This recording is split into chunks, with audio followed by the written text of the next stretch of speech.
السلام عليكم ورحمة الله وبركاته.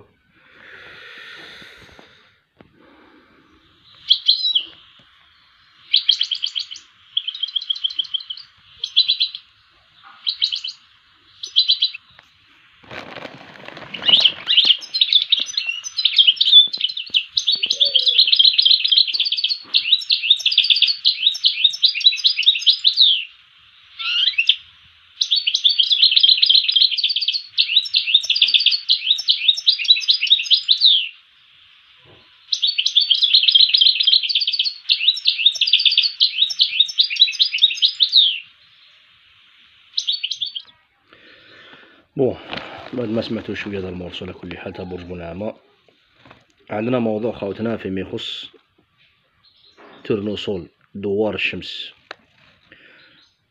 واللي هي بإذن الله العام هذا إن شاء الله الجمعية الوطنية لتغذية الحاسوب والأنثروبولوجيا راح تطلق مبادرة تاع غرس دوار الشمس تورنوسول بإذن الله.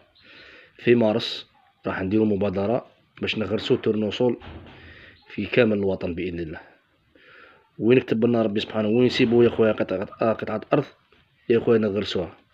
وإن شاء الله هذه المبادرة خاوتنا كامل إن شاء الله بربي ينهضوا بها، لأنه يا خاوتنا حاجة مليحة تعطي منظر شباب، وفي نفس الوقت راح تطيح السومة تاع تورنوسول، وراح تولي كيما نقولوا ملجأ لبزاف طيور، وراكم عارفين بزاف أمور.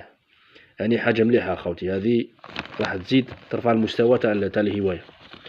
كاين حاجة خاوتين راح ننبهكم عليها إن شاء الله بربي فيما يخص هذه النبتة، هذه البذور اللي هي بذور زيتية وياكلها الطير، يعني يعتمد على الطير بزاف، خاصة في دول أوروبا، إسبانيا، إيطاليا، فرنسا، حتى بريطانيا يستعملوا بزاف على كل حال، أوكرانيا، بزاف دول تغرسها وتخليها بزاف حتى للطيور، يعني تخلي للطيور باش تسهل عليهم يعني المعيشة في المناخ الصعيب، خاصة في وقت الشتاء.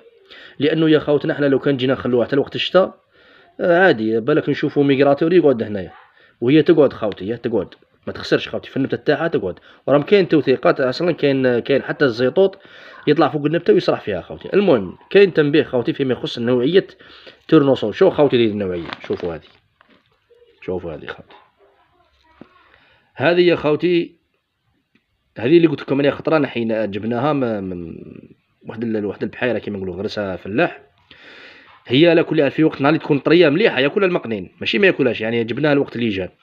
ولكن كي تبس هكا يا خاوتي هذه ما تشروهاش، هذه لانه المقنين ما يطيقش يكسرها. هذه ممكن البيروكي ياكلها، البيروكي ولا اليويو هذوك ما على باليش، المهم اللي عندهم الباك كروشي هذوك يقدروا ياكلوها، بصح المقنين خاوتي هذه ايفيتيوها. انت هذه لا تغرسها يعني كي تكون طريه، كي تكون مازال الورده تاعها صفرا، تولي غير كيما دير البذره، تولي دير الحبه داخل النواه هذيك، تقدر تعطيها الليجان تاعك، يعني المقان تاعك يوكلوا بها. بصح كي تولي هكا يابسه يا خاوتي هذه ما تشروهاش، صحاب المقان ما تشروهاش هذه خاوتي. اذا بتغرسها غرسها معليش وتوكلها طريه الوقت اللي جاي، يعني تنحيها نتايا. ولكن اذا بتشريها هكذا يابسه تعطيها لهم، يا اخي الكريم انا ما ننصحكش، هاي النوعيه اللي ننصحك بها اخي الكريم. هاي هذه قاعده تشلف خاوتي، راكم تشوفوا خاوتي النوعيه. دوك نوريكم البرهان بيناتهم شحال كاين. شوف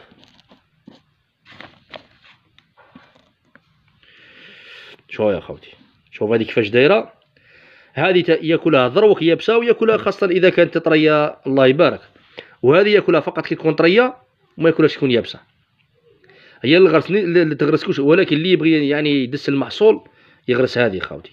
وخاوتنا اللي يبغيو يوقف معنا في هذه المبادره، هو يروح لاصحاب البحير يدي معاه شويه زريعه، مثلا يدي شويه، يدي رطل، ما راش تقوم له بزاف، نقولوا 50,000 ولا 60,000، ويغرسها. قال لي يروح لواحد فلاح قال لي يا اخي الكريم تاك داير بحيره، مثلا راك داير طوماطيش ولا داير ما على باليش فقوس والدلاع، قال لي يا اخي الكريم خليني نغرس على الطرف على الحاشيه فقط، وما راحش نجينيك، وتعطي منظر ما شاء الله خاوتي. الانسان هو اللي يسعى، اللي عنده بحيره، اللي عنده كذا. ماذا بنا خاوتي المبادره تعم في كامل الوطن خاوتنا هكذا خاوتنا. وهذه حاجه مليحه يا خاوتي للطير وللهوايه، حتى ان تعطي منظر شباب.